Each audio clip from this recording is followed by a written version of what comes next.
Добро утро му кажувам на Сефер Селими, граѓански активист. Минџе Селим, Сефер. Минџе си, добро утро. Добро утро. Денеска те поканев на разговор затоа што сакам да те следам на социјалните мрежи, си активен и во медиумите, релативно си млад, меѓутоа активен. И затоа сакам да поразговараме за предизборниот амбиент во Македонија. Но пред да почнеме со таа тема, сакам нешто друго да те прашам краток коментар. Зошто албанските интелектуалци, албанските новинари се воздржуваат да учествуваат на дебати, особено пред избори? Јас имам таков впечаток дека луѓето избегнуваат, не сакаат да зборат.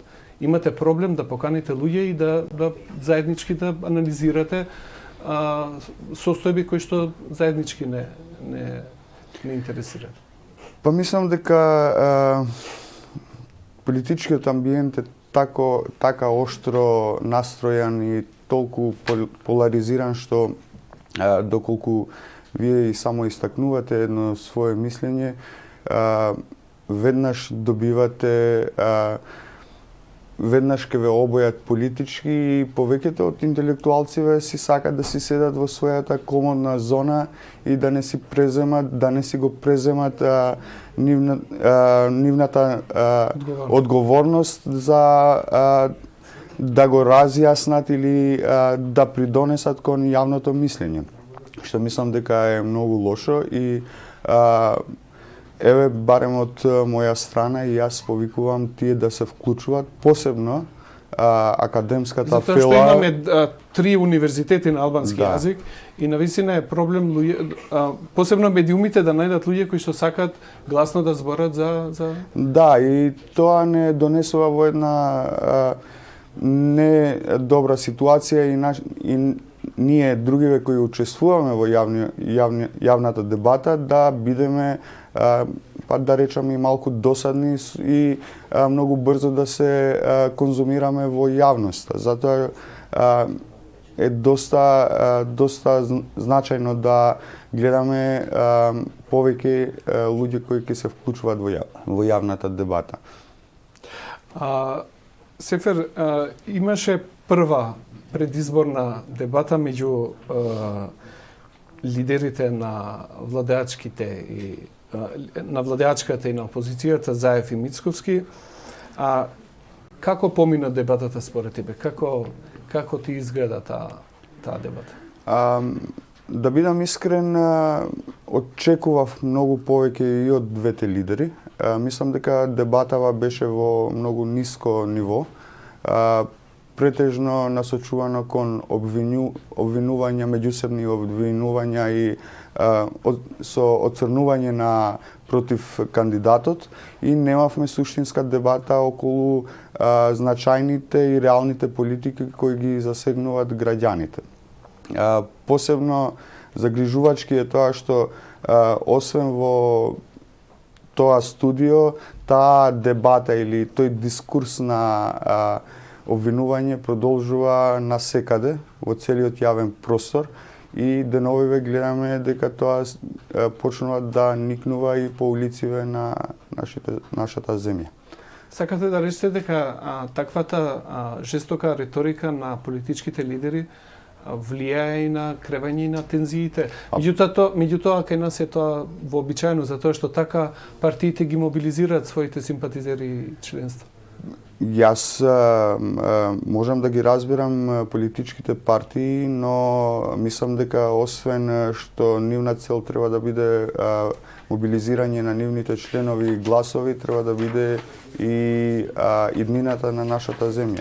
И кога вие создавате таква голема поларизација помеѓу политичките партии или помеѓу своите членови, во такви големи поларизирани дебати немате место за конструктивен диалог или конструктивна дебата за значајни работи кои се многу поинтересни од обвинувањата кои идат од двете страни. Ја мислам дека тоа е точно, се согласувам дека дебатата се сведе на меѓусебни обвинувања, меѓутоа одговорноста и на медиумите да го насочат да ја насочат таа дебата, да ги прашуваат за тоа што мислат да направат за да се подобрат состојбите во оваа земја.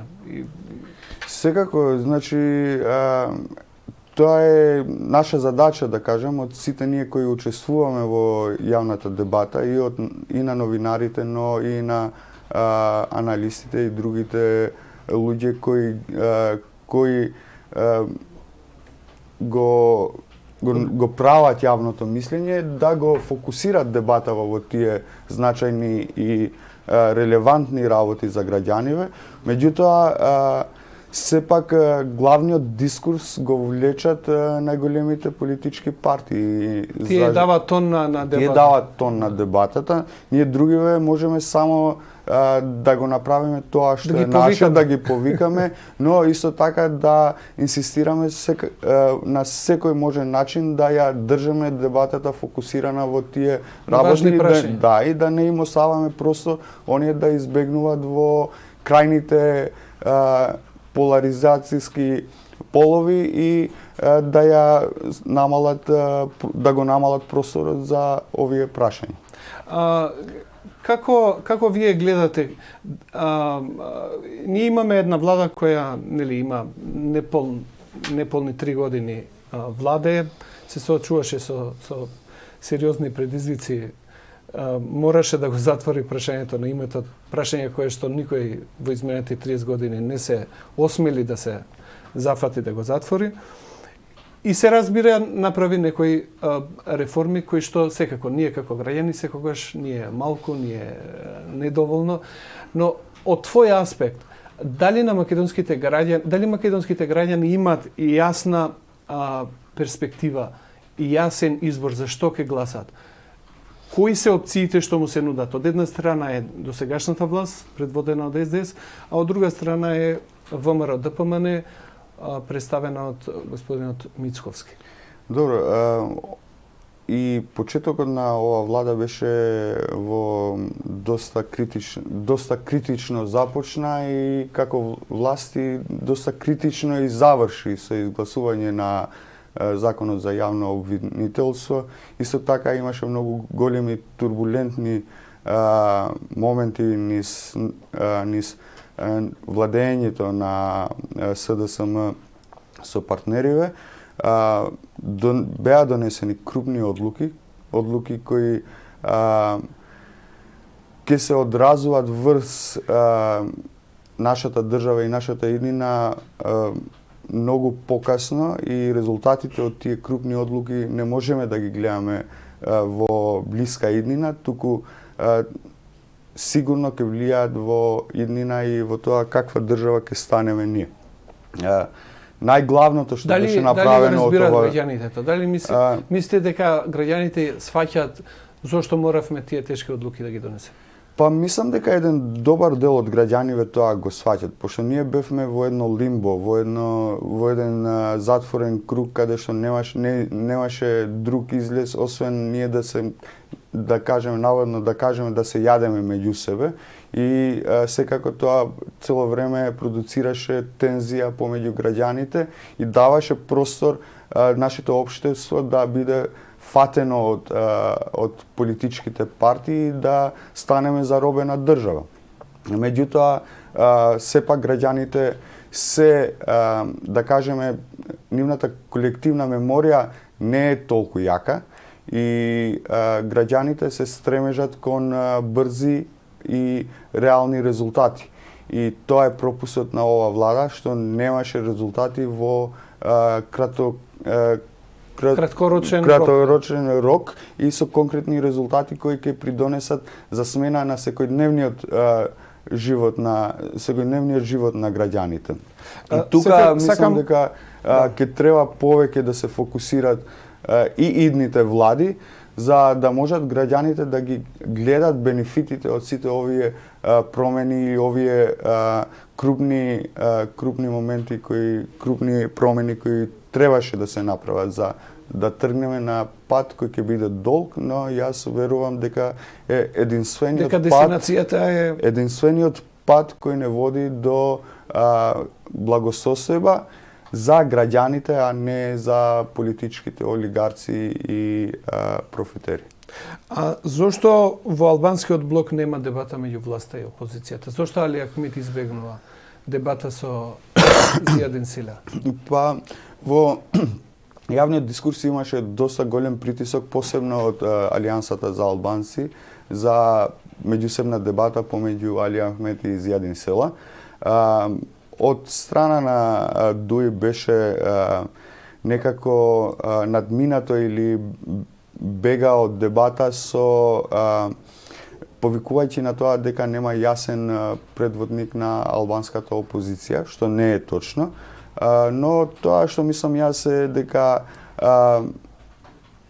има некој страв кај Дуи за тоа како ќе биде резултатот од таа дебата, бидејќи кога ќе се споредуваат Али Ахмед и Зијадин Села во тоа каков јавен говор имат, мислам дека на повеќето им е јасно дека Зијадин Села би бил јасен победник, наводно да кажам, на таа дебата и некако тие се повлекуваат или сакат да избегнуваат од таа дебата, што не е здраво, и мислам дека оние прават тактичка грешка и ги остават граѓаните без да ја имат можноста на вистина да ги ценат политичките лидери, да ја дават победата на некој друг.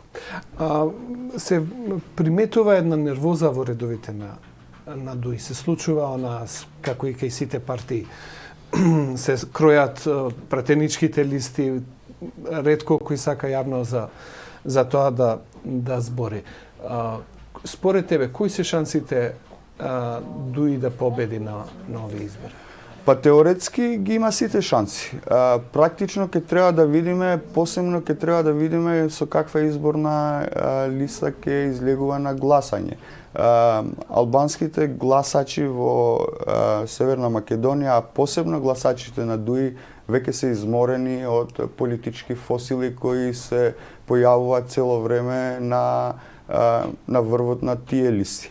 И тоа што ние не успеавме да го направиме како јавност и како општество, беше неможноста за реформирање на избирачкиот список и отворање на гласачките листи. И додека тоа ќе беше направено, ќе имаше едно големо ослободување на целиот политички простор, а посебно кај албанскиот дел на гласачите. Наметнувањето на листите од страна на политичките лидери е доста, мислам дека е најголемиот пријател на демократизација, посебно кај албанските политички партии. И тука Дуи е предводник на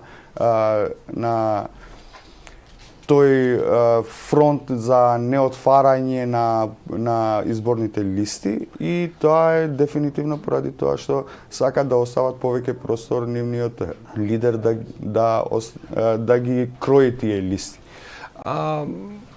Опозицијата на минатите избори не успеа да се здружи и се случи она што се очекуваше. Доби повеќе гласови, меѓутоа поради тоа што гласовите беа распрскани, мандатите отидоа пак кај Дуи. Сега се две партии здружени. Дали мислиш дека само со тоа што се здружени, без некоја јасна платформа и кандидати кои што со интегритет, со професионалци, ќе можат сериозно да ја загрозат Дуи? Видете, Дуи е 17-18 години на власт поради тоа што нема јака опозиција. И воглавно опозицијата во сите овие години се насочувала кон тоа да го зафати местото на Дуи. И тоа не може и нема да може да биде некогаш политичка платформа.